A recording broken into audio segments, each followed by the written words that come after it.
Las preguntas que hemos seleccionado de cardiología son las que creemos que son más complicadas de entender, sobre todo por mecanismos fisiopatológicos, y las que son más importantes para el examen. Comenzamos con la pregunta número 1. Sobre la fisiopatología del segundo ruido, es un tema muy importante para el examen y debéis conocer con detalle. Lo que debéis recordar es que el primer ruido, como sabéis, es el cierre de la válvula mitral y la válvula tricúspide, y son las que nos marcan el inicio de la sístole. Por su parte, el segundo ruido viene determinado por el cierre aórtico y pulmonar, y son los que dan comienzo a la diástole. Importante para el MIR es el segundo ruido. El primer ruido no nos lo han preguntado nunca, pero el segundo ruido sí es importante. Lo que debéis saber es que se suele decir que la válvula aórtica es muy vaga, porque se abre más tarde y se cierra más pronto. ¿Por qué se abre más tarde? Pues es lógico, porque el ventrículo izquierdo tiene que generar mucha más presión, hasta 120 o incluso más milímetros de mercurio, para poder abrir la válvula aórtica, mientras que el ventrículo derecho, con generar 20 o 25 milímetros de mercurio, lo abre. Además, cuando el ventrículo izquierdo acaba su sístole y se empieza a relajar, la presión de la aorta enseguida supera la del ventrículo y por eso la válvula aórtica se cierra antes. Esto, en condiciones fisiológicas, nosotros lo podemos oír, que se cierre antes lo aórtico que lo pulmonar. ¿Cuándo? Pues cuando de manera fisiológica nosotros alargamos la sístole del ventrículo derecho y por tanto el cierre pulmonar se retrasa un poco. ¿Cómo hacemos esto? Con la inspiración. Al inspirar, lo que ocurre es que aumentamos el retorno venoso a las cavidades derechas porque hacemos presión negativa dentro del tórax. Con esto vuelve mucha sangre hacia las cavidades derechas, el ventrículo derecho tiene que hacer una sístole más larga y por tanto su diástole vendrá más tarde y se cierra más tarde la válvula pulmonar. Ese es el que llamamos desdoblamiento fisiológico del segundo ruido, que es un retraso del cierre pulmonar con la inspiración. ¿Qué patologías tiene el segundo ruido y qué hace un desdoblamiento que no es fisiológico y por tanto es patológico? Pues serían todas aquellas situaciones en las cuales se retrasara mucho el cierre pulmonar, es decir, sería aumentar ese desdoblamiento fisiológico, o por el contrario,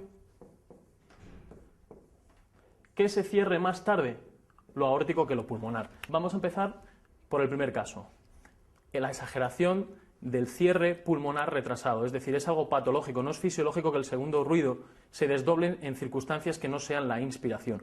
¿Cuándo ocurre esto? Pues si lo pensamos, podrían ser situaciones que nos acercaran el cierre aórtico, pero eso es poco importante para el MIR y no nos lo van a preguntar, y las que sí son importantes son las que nos retrasen el cierre pulmonar y que por tanto hace que no solo con la inspiración escuchemos desdoblado ese segundo ruido. ¿Cómo puede ser esto? Pues en cardiología todo es eléctrico o es hemodinámico.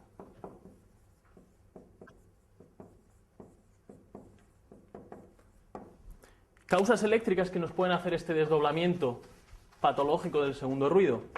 Pues si nos acordamos, el sistema de conducción cardíaco está pensado para que cuando llegue el estímulo eléctrico al sistema His se activen a la vez los dos ventrículos y se contraigan de manera sincrónica. Aquí estaría el nódulo auriculoventricular, haz de His, rama derecha y la rama izquierda con sus dos fascículos. ¿Qué sucedería si nosotros tenemos un bloqueo en la conducción de la rama derecha, lo que llamamos un bloqueo completo de la rama derecha? Lo que sucede es que cuando llega el estímulo al nodo auriculoventricular no puede ir hacia el ventrículo derecho, va todo el estímulo hacia el ventrículo izquierdo, con lo cual luego tiene que ir despolarizando todo el ventrículo derecho por fibras que no son las específicas de conducción. Por tanto, lo que hacemos con esto es que el ventrículo izquierdo se active antes, el ventrículo derecho se activa después, retrasamos la sístole del ventrículo derecho y por tanto retrasamos el cierre pulmonar y oímos exagerado este desdoblamiento fisiológico.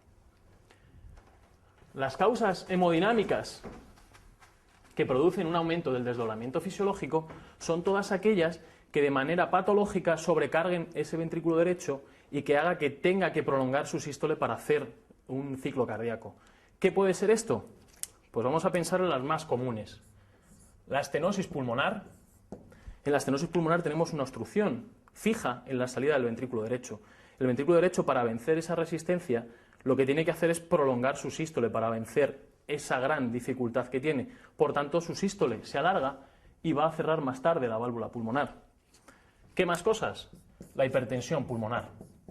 La hipertensión pulmonar es parecido a la estenosis pulmonar, lo que ocurre es que aquí la presión la hace la arteria pulmonar. Lo mismo, el ventrículo derecho le cuesta, al costarle tiene que alargar su sístole y se cerrará más tarde la válvula pulmonar.